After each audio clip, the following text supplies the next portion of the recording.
You're making us look bad, Bennett. The other crews are already 2 days ahead. I didn't look up from my clipboard, just kept checking the pressure gauges on the main drill shaft, making notes in columns that had to match up perfectly or we'd have problems. Big ones. My name's Cal Bennett, 48 years old with 22 of those spent on offshore rigs in the Gulf of Mexico. I was the senior safety inspector for Ravencrest Platform 6, 50 miles off the coast of Galveston, the kind of place where mistakes don't just cost money, they cost lives. Chase Darnell stood there in his spotless coveralls, arms crossed, waiting for me to acknowledge him. He'd been our rig supervisor for exactly 3 weeks. Young guy, maybe 35. The Houston office sent him out with buzzwords like production efficiency and operational streamlining. I'd seen his type before. These secondary valve assemblies are showing irregular pressure patterns, I said, still not looking up. Need to run a full diagnostic before the night crew takes over. Jesus Christ, Chase muttered. That'll take 4 hours, we're already behind schedule. Yep. He stepped closer, lowering his voice even though the thundering machinery around us would have drowned out a shotgun blast. Look, I get that you're the old hand here, but corporate's breathing down my neck about output.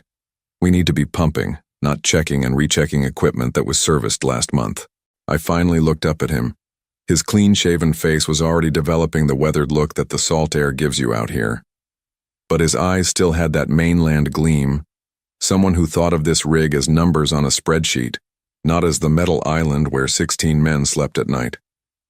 The primary coupling's showing wear patterns it shouldn't have after just 4 weeks, I said.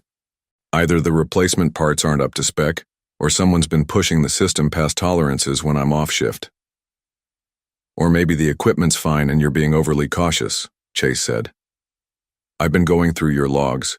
You file more safety reports than the other 3 platforms combined. I tucked my clipboard under my arm. That so? Yeah, that's so. And I've got to wonder if that's because this rig has more problems or because you're creating paperwork to justify your position. I just nodded, like I was considering his words carefully. But something in my gut tightened.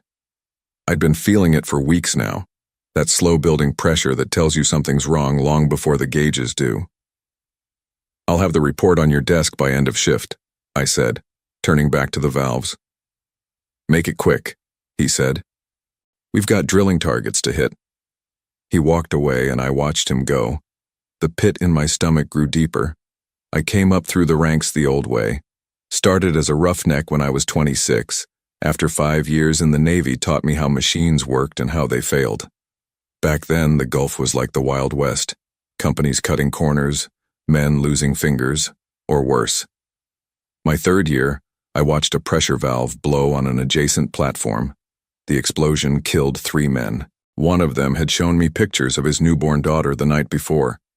After that, I got religious about safety protocols, studied every manual, took night classes in mechanical engineering, worked my way up to equipment specialist, then safety officer.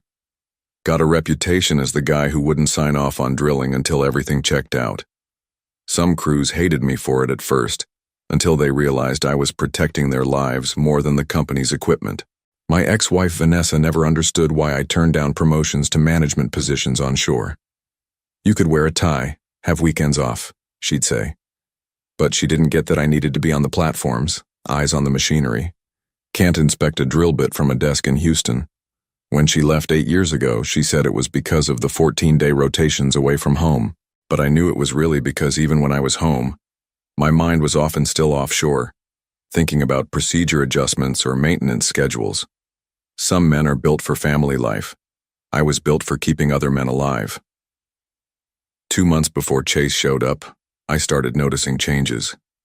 New equipment arriving with inspection certificates but no actual inspection marks. Maintenance logs with signatures but no detailed notes. Supply orders getting altered after I submitted them, cheaper parts substituted. I brought it up with my old supervisor, Gary Hamilton. Budget cuts, he explained with a grimace. Corporate's squeezing every platform since the price drop last year. These aren't places to cut, I said. We're talking core safety equipment. Gary just shook his head. I've pushed back, Cal. Got nowhere. They're bringing in some new blood to optimize operations. That's the exact phrase they used. 2 weeks later, Gary was gone, offered early retirement. The crew threw him a goodbye party in the mess hall. He pulled me aside before boarding the helicopter. "Watch yourself, Cal," he said quietly. "They're looking for people who'll sign off on their changes, not question them." I nodded. "I know." He gripped my shoulder. "Document everything. Every shortcut, every substitution. Build a record." I took his advice to heart, though I didn't yet know how important it would become. The morning it all came to a head, I was running checks on the blowout preventer, the massive set of valves designed to seal the wellbore if pressure control was lost. Last line of defense against a catastrophic failure, the kind that had killed 11 men and spilled millions of barrels of oil in 2010, just 100 miles from where I was standing. My assistant, Jason Parker, was helping me run the diagnostic sequence when I noticed it. The hydraulic fluid levels were low, too low, and the fluid that was there had particulate contamination, tiny metal shavings that shouldn't be there indicating internal wear. "This has been serviced, right?" I asked Jason, though I already knew the answer from the maintenance log I'd reviewed. "Yes, sir," he said. "Last week, while you were on shore. Mr. Darnell signed off on it personally." I felt a cold weight settle in my stomach. A supervisor signing off on mechanical work was unusual, almost unheard of. "Go get me the replacement parts inventory," I said quietly. "The ones checked out for this service." Jason returned 15 minutes later with the inventory sheet. One glance told me everything. They'd used aftermarket parts, cheaper, unauthorized components that didn't meet the manufacturer's specifications. The kind of corner cutting that would save thousands in the short term, but could cost millions, and lives, if things went wrong. I took photographs with my phone, added them to the file I'd been building for months. Then I called for a full testing shutdown of the BOP system. Within an hour, Chase stormed into the testing area. "What the hell is this?" he demanded. "We're in the middle of a drilling sequence." "Blowout preventer isn't functioning properly," I said evenly. "We need to replace components and run a full recertification." "Bullshit," he spat. "It was just serviced. I signed off on it myself." "Yeah," I nodded. "That's part of the problem." His face flushed. "Meaning what?" "Meaning whoever did that service used non-spec parts. Meaning whoever signed off on it either didn't know what they were looking at or didn't care." The crew around us had gone quiet, watching the confrontation unfold. "You're done, Bennett," Chase said, his voice dropping to a dangerous level. "Pack your gear. You're on the afternoon helicopter." I didn't argue, didn't raise my voice, just handed the testing equipment to Jason and said, "Full workup. Document everything you find." Chase followed me as I walked toward the accommodation block. "You think you're indispensable because you've been here forever, but you're just expensive and slow. We have schedules to meet, production quotas. Your constant safety paranoia is costing this company money." I stopped and turned to him. "You know what costs money? Funerals, lawsuits, environmental cleanup." He jabbed a finger at my chest. "You're fired. For insubordination and disrupting operations. No severance." I just nodded, then continued to my quarters to pack. As I stuffed clothes into my duffel bag, I felt strangely calm. This confrontation had been coming since the day Chase arrived. I'd seen the pattern, understood what was happening. Corporate was pushing for faster drilling, more production, higher profits. And Chase was their hammer, breaking anything that got in the way, including safety protocols. But they'd made a critical mistake. They thought I was just a stubborn old-timer standing in the way of progress. They had no idea what I'd been doing for the past 8 months. The helicopter ride back to Galveston was loud, the way it always is. But for the first time in years, my mind wasn't filled with work thoughts, pressure readings, maintenance schedules, crew rotations. Instead, I was thinking about next steps. My apartment felt empty when I got home. Dusty. I'd been on a 21-day extended rotation, covering for another inspector who'd broken his leg. 3 weeks on the platform, and now suddenly, nothing. No job to return to after my 7 days off. I showered, ordered a pizza, and opened my laptop. First, I backed up all the photos, documents, and notes I'd collected over the past months to an external drive. Then I drafted an email to the Human Resources Department at Ravencrest Energy. This letter serves as a formal complaint regarding unsafe working conditions and deliberate safety violations on Platform 6. I have documented numerous instances where critical equipment has been improperly maintained, safety protocols have been circumvented, and legitimate concerns have been dismissed. I attached 20 pages of documentation with dates, specific violations, and photographic evidence. Then I hit send and went to bed. 3 days passed before I got a response. Not from HR, but from Lawrence Wilson, Ravencrest's corporate legal counsel. The message was brief, professional, and clearly crafted to shut me down. Mr. Bennett, we have received your complaint and conducted a thorough internal review. Our findings indicate that all operations on Platform 6 are being conducted within acceptable safety parameters. Your termination was due to documented performance issues and creating unnecessary delays in production. Any further communication containing unfounded accusations against Ravencrest Energy may result in legal action for defamation. Regards, Lawrence Wilson, Chief Legal Officer. I read it twice, then closed my laptop. I wasn't surprised, but some part of me had hoped the company might actually care about the safety issues I'd flagged. Stupid, really. The next morning, I made 2 phone calls. The first was to Alex Reeves, a former colleague who now worked for Blue Water Offshore, a competitor. We met for lunch at a seafood place near the harbor.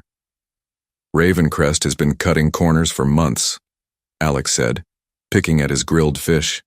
It's not just your platform, they're under pressure from shareholders after that dry well they hit last quarter. Stock's down 18%. They're going to get someone killed, I said. Alex nodded. Probably, but unless something happens, they'll keep pushing the limits. He lowered his voice. Look, Cal, we might have a position opening up next month. Senior safety specialist. Not quite what you were doing, but... Thanks, I said. But I think I need to see this through first. My second call was to the regional office of the Bureau of Safety and Environmental Enforcement.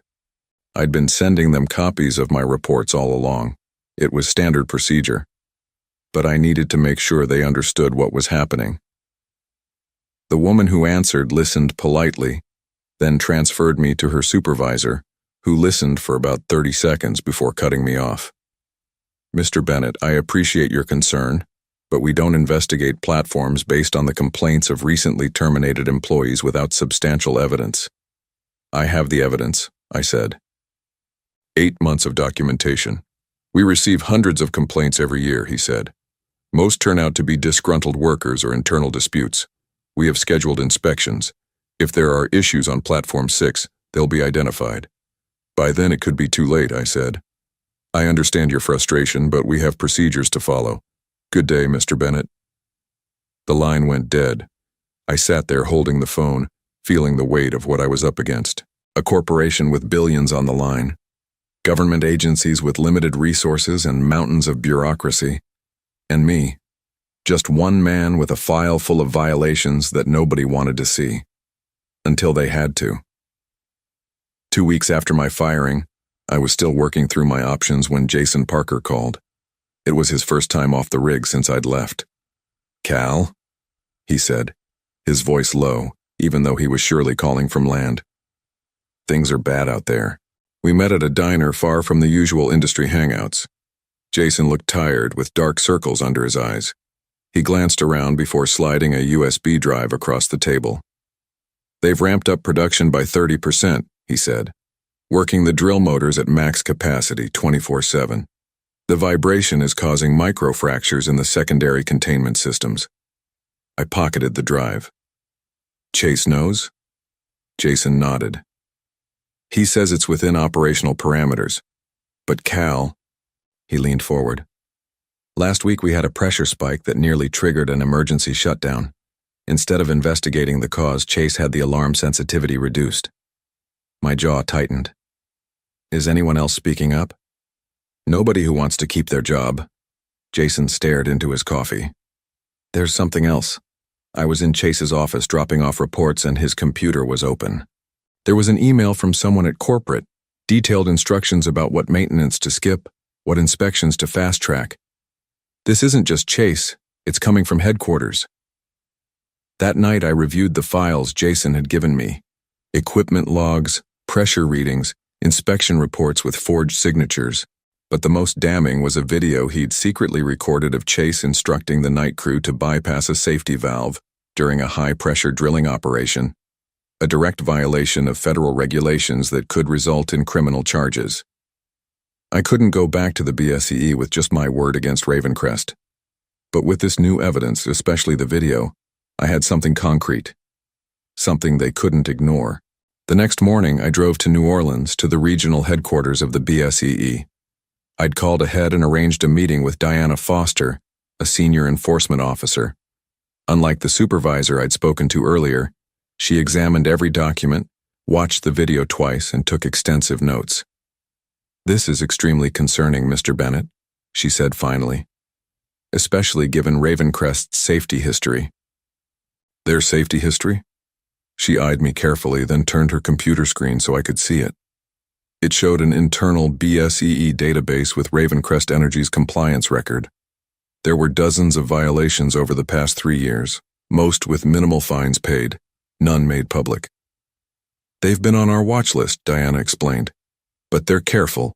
They spread the violations across different platforms, different divisions. Never enough in one place to trigger a full investigation," where she scrolled down to Platform 6. "Until now, perhaps." I stared at the screen, feeling a cold anger build inside me. This wasn't just about cutting corners to save money. This was systematic, calculated. They knew exactly how far they could push before facing serious consequences, and they'd been dancing on that line for years.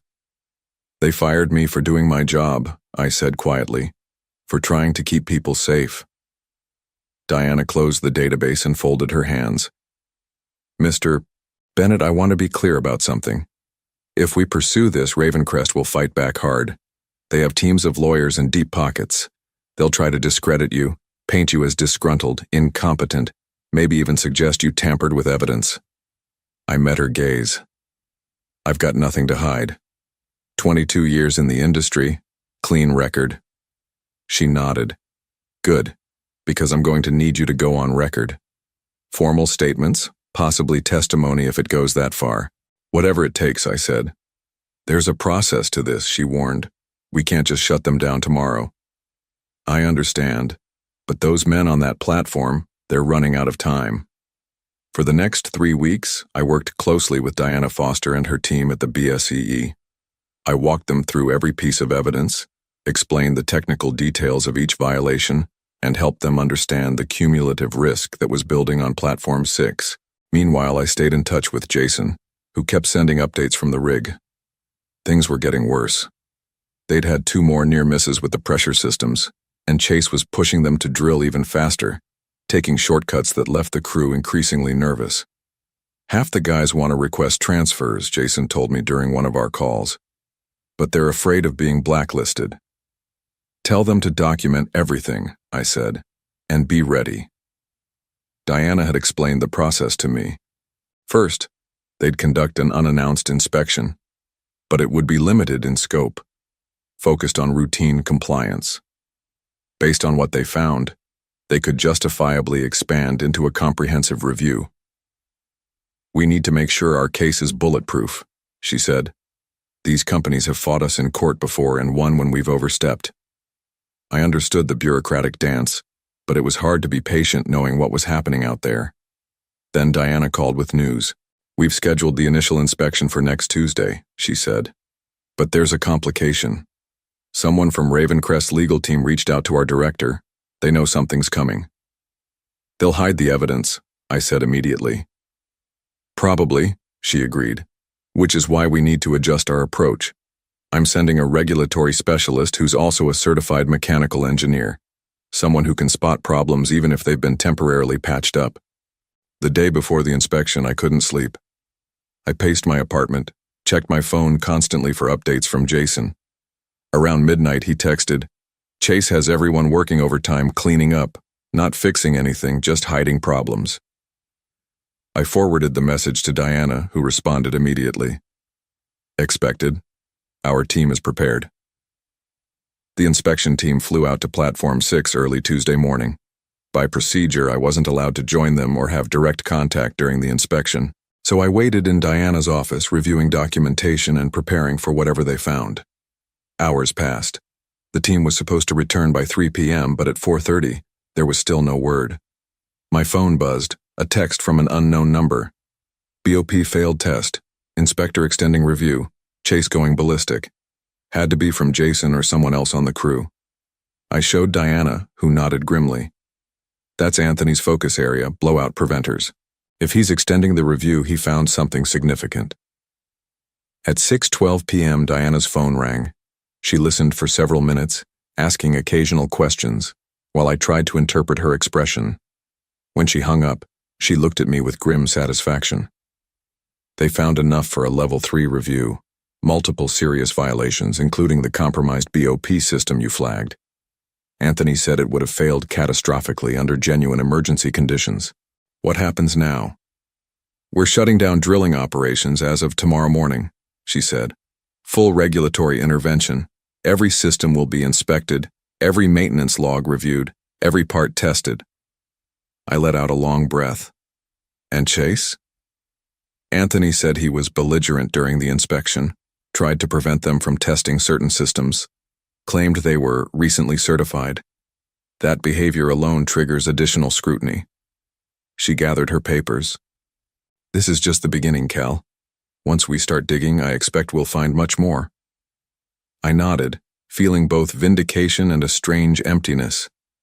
The fight wasn't over. It was just moving into a new phase. But for the first time in months, I felt like I'd done what I was supposed to do, what I was trained to do. Protect the men on that rig, even when nobody else would. The full regulatory intervention lasted 4 weeks. Every day brought new revelations: falsified maintenance records, substandard replacement parts, disabled alarms, unauthorized modifications to critical safety systems. The BSEE inspectors found over 78 serious violations, more than they'd ever documented on a single platform. I was called in repeatedly to provide context and technical expertise. Each time I walked into the BSEE offices, I passed lawyers from Ravencrest Energy, their faces growing grimmer by the day. Twice I saw Chase Darnell in the waiting area. He wouldn't meet my eyes. Diana kept me updated on the findings and the escalating consequences. We've issued daily fines of $1.2 million for continued non-compliance, she told me one afternoon. And we've expanded the investigation to 3 other Ravencrest platforms based on what we found. The story hit the industry press first, then national news. Major safety violations shut down Gulf Oil platform. Ravencrest stock plunged as investors panicked about potential liabilities and regulatory actions across their operations. Then came the day of the formal hearing. The Department of the Interior had convened a special panel to review the BSEE's findings and determine final penalties. The room was packed with government officials, industry representatives, and media. I sat quietly in the back, watching as Diana and her team presented their evidence. Projection screens showed the deteriorated equipment, the bypassed safety systems, the falsified documentation. Then they played Jason's video of Chase explicitly instructing the crew to ignore safety protocols. The chairman of the panel asked, "Where did this video come from?" Diana looked back at me, then answered, "A crew member who was concerned about safety violations, one of several who have provided evidence." Chase, sitting with the Ravencrest legal team, turned and finally saw me. The blood drained from his face as understanding dawned. He whispered urgently to the lawyer beside him, who just shook his head. Too late. Much too late. The panel's decision was unanimous. Maximum penalties on all violations, mandatory supervised reconstruction of all safety systems, and a criminal referral for the most egregious breaches of federal safety regulations. Ravencrest Platform 6 would remain shut down indefinitely. 3 months after the hearing, I stood on the deck of the Blue Water Horizon platform, watching a helicopter approach through the morning haze. The rotors kicked up spray as it descended onto the helipad, and a group of men in bright safety vests ducked out beneath the blades. New trainees for our safety program. My program. After the Ravencrest incident made headlines, job offers had come in from across the industry. But Alex Reeves at Bluewater had made the most interesting proposal: build a new safety compliance division from the ground up, with me as director. Total authority over inspection protocols, maintenance standards, and training. The industry's spooked, Alex had said. Nobody wants to be the next Ravencrest. We're turning safety from a cost center into a selling point with clients and regulators. I'd taken the job on one condition: I could bring in my own team. Jason Parker was my first hire, followed by 4 other crew members from Platform 6 who'd been quietly supporting my documentation efforts all along. The trainees gathered in the orientation room, and I stepped to the front. No PowerPoint, no fancy presentation, just hard-earned knowledge. My name's Cal Bennett. For 22 years I've worked these platforms, seen good operations and bad ones.